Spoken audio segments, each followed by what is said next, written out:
जी, तो work with कोलरॉ pages,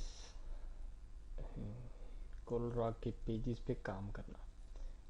जैसा कि मैंने आपको पहले बता चुका हूँ कि कोलरॉ के पेजेस पे अलग अलग काम किया जा सकता है और हर पेज की सेटिंग सेपरेटली होती हैं। और जैसा कि देखें, पेज वन पे हमने ये एक रेक्टेंगल ड्रॉ किया हुआ है, पेज टू पे यहाँ सेंटर में किया हुआ है और पेज थ्री पे यहाँ नीचे किया हुआ है। तो यहाँ हर किसी की वर्किंग अलग अलग है। इसी तरह अगर हम एक रेक्टेंगल को पेज के बाहर ड्रॉ कर लेते हैं, अब ये किसी पेज के अंदर नहीं है, तो हम जिस पेज पर भी जाएंगे हमें वो नज़र आएगा। हम इसको कहीं भी किसी पेज के भी उठा के रख सकते हैं। जब हम इसको किसी पेज के ऊपर रख लेंगे, अब वो उस पेज का हिस्सा बन गया। तो अब वो पेज, जब हम उस पेज पे जाएंगे तब भी वो नज़र आएगा। अब हम इसको वापस बाहर रख लेते हैं तो अब ये हर पेज पर नज़र आएगा। ये नेविगेशन बटन्स हैं जो एक पेज से दूसरे पेज पे मूवमेंट के लिए यूज़ होते हैं। हम पेज नंबर वन पे हैं तो मैं इस एरो पे क्लिक करता हूँ, पेज नंबर टू पे मैं सिलेक्शन चलेगी, पेज नंबर थ्री पे आ गई। इसी तरह अगर आपके पास बहुत ज़्यादा सारे पेज हैं, जैसे कि मैं काफ़ी सारे क्लिक करके काफ़ी पेज बना लेता हूँ, और हम सबसे राइट साइड वाले पेज पर जाना चाहते हैं, तो मैं इस एरो पे क्लिक करूँगा, उस 9 नंबर पेज आ जाएगा। इसी तरह मैं सबसे पहले नंबर पेज पे जाना चाहता हूँ, तो मैं इस पे क्लिक करूँगा तो सबसे पहले वाला पेज आ जाएगा। इसी तरह आप इसकी सेटिंग कर सकते हैं। उसके अलावा हम ऐसा करते हैं कि इस फाइल को बंद करते हैं। वो पूछ रहा है कि इसको सेव करना है कि नहीं, हमने कहा नो। दोबारा न्यू फाइल के लिए कंट्रोल प्लस एन अपने कीबोर्ड से प्रेस करें या यहाँ से न्यू पे क्लिक कर दें। ये न्यू फाइल आ गई। मैं यहाँ पर एक रेक्टेंगल को ड्रॉ किया और इस पर राइट क्लिक करते हैं। इस पेज का नाम चेंज करना चाहते हैं, अपनी मर्ज़ी से रखना चाहते हैं, इस पर राइट क्लिक करें, रीनेम पेज। यहाँ पर क्या नाम रखना चाहते हैं, मैंने यहाँ पर लिख दिया लोगो और ओके कर दिया, तो इस पेज का नाम लोगो बन जाएगा। इसी तरह आप हर पेज को अलग अलग नेम भी असाइन कर सकते हैं। राइट क्लिक करें, दूसरी ऑप्शन आ रही है इंसर्ट पेज आफ्टर। मैं जिस पेज पर हूँ इस पेज के बाद एक और पेज मुझे चाहिए, तो मैं इस पर राइट क्लिक करके कहूँगा इंसर्ट पेज आफ्टर पे क्लिक कर दूँगा। लोगो वाले पेज के बाद एक पेज बन चुका है, पेज नंबर टू के नाम से। हम इस पेज पे गए, रीनेम किया और इसका नाम हमने बैनर लगा दिया।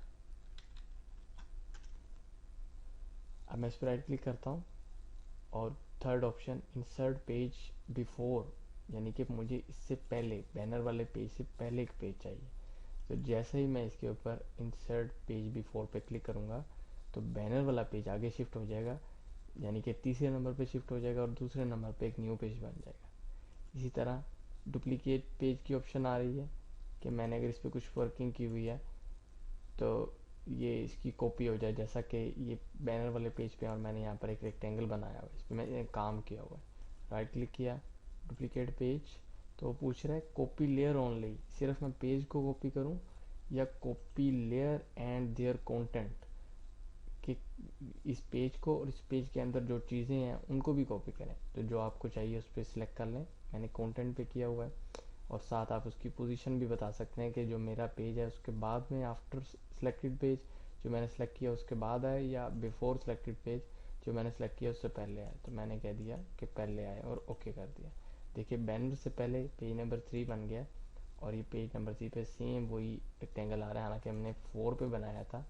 जो बैनर वाला पेजेस पे बनाया था वो पेज थ्री के नाम से बना है, क्योंकि वो डुप्लीकेट हुई है तो उस पर भी बन गया। राइट क्लिक करें, डिलीट भी कर सकते हैं, डिलीट पेज, तो डिलीट से वो पेज भी डिलीट हो जाएगा और जो उसके अंदर चीज़ पड़ी है वो भी डिलीट हो जाएगी। इसी तरह राइट क्लिक करें तो उसके बाद हमारे पास ऑप्शन आ रही है स्विच पेज ओरिएंटेशन।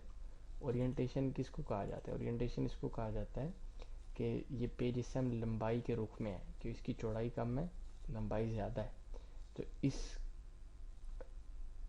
इस हालत में इसको पोर्ट्रेट कहा जाएगा। और अगर हम इसी की लंबाई को चौड़ाई और चौड़ाई को लंबाई बना दें, यानी कि इस पेज को लिटा दें, इसकी चौड़ाई ज़्यादा हो जाए और लंबाई कम हो जाए, तो उसको लैंडस्केप कहा जाता है। तो ये इन दोनों पोजीशनों को ओरिएंटेशन कहा जाता है। तो यहाँ पर लिखा हुआ है स्विच पेज ओरिएंटेशन, यानी कि इस पेज की ओरिएंटेशन चेंज करो। मैंने जैसे इस पर क्लिक किया तो अब आप देखें उसकी लंबाई चौड़ाई में तब्दील होगी और वो पेज लेटे हुए स्टाइल में हो गया, जिसको लैंडस्केप कहा जाता है। तो ये दोस्तों पेज की सेटिंग्स है। उसके बाद हमारे इस कोर्स आउटलाइन में नेक्स्ट स्टेप है working with colour pallets. Colour pallets के साथ कैसे काम किया जाता है। ये कलर पैलेट है, इसके अंदर से हम अपने किसी भी ऑब्जेक्ट को कलर लगा सकते हैं, जिसके ऊपर भी जिस कलर पे हम एक दफ़ा क्लिक करते हैं वो कलर इस पे लग जाता है। इसी तरह ये नीचे एरो इस पे क्लिक करते हैं तो हमें सारे कलर नज़र आने लग जाते हैं, और इस एरो पे क्लिक करते हैं तो ये वापस इधर साइड पे क्लिक करते हैं तो ये कलर पैलेट बंद हो जाती है। कलर पैलेट की सेटिंग्स क्या है, आप इस कलर पैलेट को किसी और जगह पर रख सकते हैं।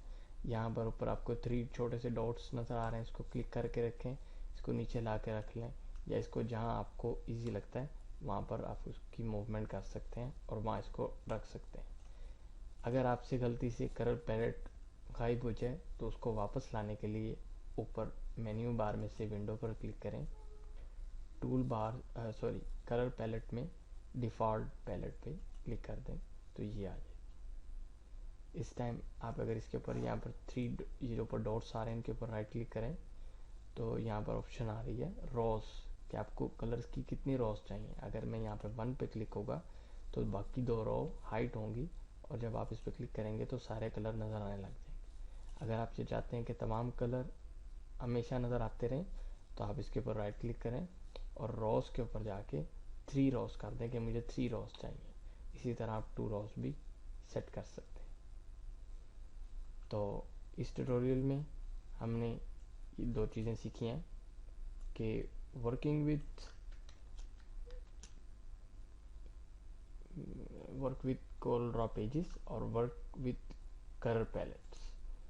तो इंशाल्लाह नेक्स्ट हम टूल्स का यूज़ सीखेंगे। नेक्स्ट ट्यूटोरियल में मिलते हैं।